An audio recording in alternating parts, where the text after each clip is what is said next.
Geese had his hand up for a long time.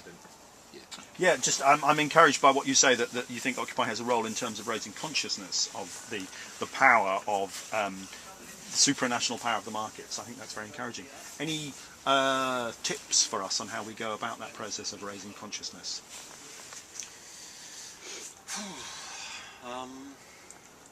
Other than political. Yeah. Is it possible? No, and I think in in many ways the Occupy movement already has. In that at the very least, and this may it's a bit difficult to prove cause and effect. This may have happened anyway, but at the very least, the mainstream politicians are talking about the issues of equality and executive pay and regulating the markets. Now, I think that's something that probably would have happened as a result of the financial crash anyway. But I think the Occupy movement has helped highlight that. I think to throw the question back at you is I think only you can make the decision as to where you take the movement from here, and which is why I started the conversation with asking what your kind of end aim is, if you kind of have a I don't know whether you want to call it a target or an ambition or something that you want to achieve, because I think and I think you will reach a judgment either here in Exeter or collectively as to what stage and what the next stage or next level or next thing is in your movement or campaign. I mean, the thing about campaigns generally is that they need to be dynamic and change and move on to thrive and flourish. So, but I mean, I don't know what that is. Point over here. Firstly, it's not a campaign. This is a movement. This is a worldwide movement that is in thousands and thousands of cities all over the world. So we're not a protest. This is something that's physically happening in the world. Secondly, how are we going to affect the change?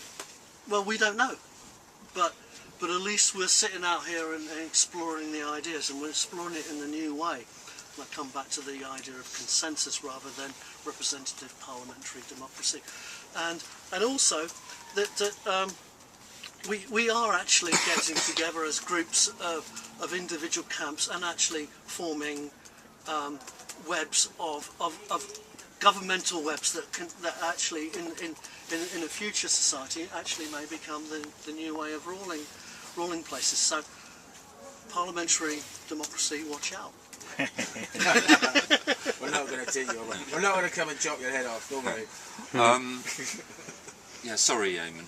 Yeah. Yes, sure. I'm perhaps going to be, this might be slightly controversial, but I actually have quite a high opinion of politicians and MPs, in the sense that I think you're quite responsive to power, no matter where that lays. So if that's the public, or if that's the financial institutions, or if it's the state's complex, whatever way that is, or journalists, or whatever, I think you're actually very responsive to power.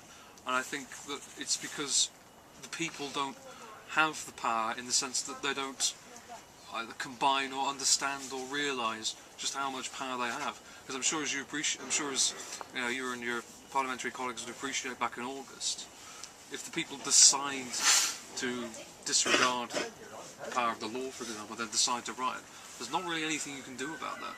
And very similarly, I think that there was a million people in London on the Iraq War March. Okay, that didn't stop it. But if we had the population of the world en masse revolting against the global system of power, I mean, I'm sure that we could get you on our side, because you know that you would know that you had our power to back you up. That's what we're doing with raising consciousness. Yeah, I think that's really interesting. But I think the other end of that is also interesting, which is it's not only about actual power; it's very much about perceptions of power. And I think one of the reasons that we're here is because we think that ordinary people see themselves as being powerless. You know, ordinary people are kind of, you know, we're told that we have the right to vote, you know, for an MP every 4 or 5 years, you know, for a councillor a year, whatever it is, and that's about it, and that's about the extent of the power of the ordinary person on the street. And what we're saying as Occupy and as in Exeter and around the world is that no, you have more power than that. We have leverage, we have influence, we can get on the streets, we can do various things. But then another part of that is that big business has far more power than it's perceived to have. But then another part of it, I think, is how much. I'd be interested to ask you how much power you think you have as an opposition, not in the shadow cabinet MP. Whether you. I mean, my view is that MPs are perceived as having quite a lot of power, probably have less power than we think. But what's your take on that? Well, I think it's a truism that I have less power as an opposition backbench MP than I did as a government minister. I mean, I think that's stating the blindingly obvious, because as a government minister you have you can make decisions, and as a Secretary of State running a department, you can you have more leeway to make decisions on policy that affect people's lives. As an opposition MP, you have the power of questioning and of challenging and of coming up with alternative ideas. That's at the national level, or if you're talking about foreign policy on international issues. At the local level, I mean, your role as an MP is really the same whether you're in opposition or in government, in that, you know, a lot of the things that a lot of my time locally is taken up with you know, individual problems that people have, benefits, or with housing, with noisy neighbours, you know, on the micro level, and there actually, you know, you can achieve. Sorry. Yeah, no, it's okay. We've got about 5 minutes left, Ben. So I was wondering if I could just ask you if there are any more questions that you'd like to ask us in those 5 minutes. No, I don't think so. And you know, if you don't feel that you've managed to ask me all the things, or you know, get across all of the things that you wanted to in this meeting, then we already have been emailing. So please feel free to email either collectively or individually. Thank you, that's a very kind offer, and I dare say what we can do is take it to a GA and come up with a set of questions we'd like to email to you for further clarification. Can I ask you, do you support us or not? I welcome the debate, and I think that the Occupy movement, as I said earlier, have had an impact. And the reason I asked the questions I did about your aims and objectives is I asked myself what I don't know whether you even talk in terms of strategies and what you want to achieve as a movement. For me personally,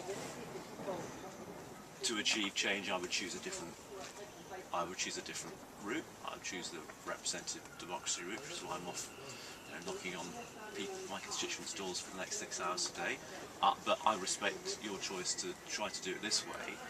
I think at a local level, I would be, going back to where we started the discussion, I would hope that you can manage your relationships with the local community and with the cathedral in a way which I don't know what the word would be, which is yeah, exactly. Thank you. Which is harmonious, partly because I wouldn't want this to become a spat between the cathedral and the Occupy movement, because I think your message would then become lost in that potential dispute. All right. Well, Thank you very much, Ben. Perhaps one more point. Yeah, but just following on from that, at what point do you think you or the Labour Party would officially support us then, or what sort of, I mean, how many people, or... Well, I mean, the Labour Party's policy-making process is through our policy forums at local and regional level, and then party conference. I think you know, the party would not look at endorsing a movement. They would look at endorsing or supporting ideas and policies that came out of it, because what we're interested in is implementable policies that achieve change. So I think if it's that kind of categorical support you're looking for, you're not going to get it from a political party. You may get support for ideas and for, and I think that's why it's in your interests to manage the occupier process in a harmonious way, because I think if it's not managed well, then the danger is that you alienate not just the public but also you know, politicians and other people who may have sympathies with some of the things that you want to achieve. Well, you're stacking, so you get to choose. Okay, I'll choose. That's what we have to do, is choose. And I want to thank you personally for coming here. I think you're very brave to come here as a single politician into this gang of people who in a past life probably strung you up. And I would say to you that I feel we're in that phase now in history where we're going through a transitional movement. The movement's a transitional one, and it's an intertwine. It's a big tapestry where we all can dance the same tune. And I'm very happy that you're here. And it's a good omen. It's a good omen. Thank you. Yes, thanks, Martin. Go on, Just Eamon, briefly, yeah, if you want to pick a parallel in history, it's 1847. Right. Not Before 1848. No, not yet. Abdullah, just one last point. No, you said that we're not going to get a categorical support as a movement, but could we get support, or rather an endorsement, for our right to physically exist as a movement or as a process? Well, An endorsement of that rather than as. I think what you will get and what you've already had is a very clear statement from certainly from the Labour Party that, you know, we absolutely support people's right to publicly and peacefully protest. I think that right always has to be balanced against other people's rights of, you know, whether it's a cathedral or anyone else, of property ownership, the city council's rights to maintain an environment which the public of Exeter expects it to maintain. So, you know, rights and responsibilities between groups have to be negotiated and balanced. So I think if you're looking for, you know, anyone to endorse your absolute right to do something, that has to be balanced against, you know, the rights of other people as well. So,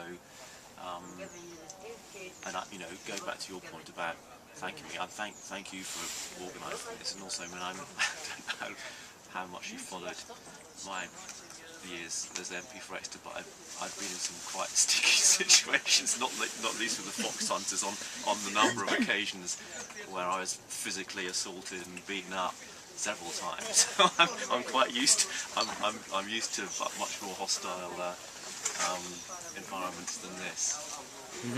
Okay, well, thank you very much, Ben, for coming down. It's Pleasure. been really a useful and you know, perhaps seminal meeting, and you know, good luck with your campaign Well, today. keep warm. It's getting a bit. That is one of the challenges. We'll probably have some teas and coffees Okay. now. Of course, you are welcome. Good. All right. Thanks very much. Thanks very much. Cheers, Ben. See you. See you soon. All the best. Bye bye.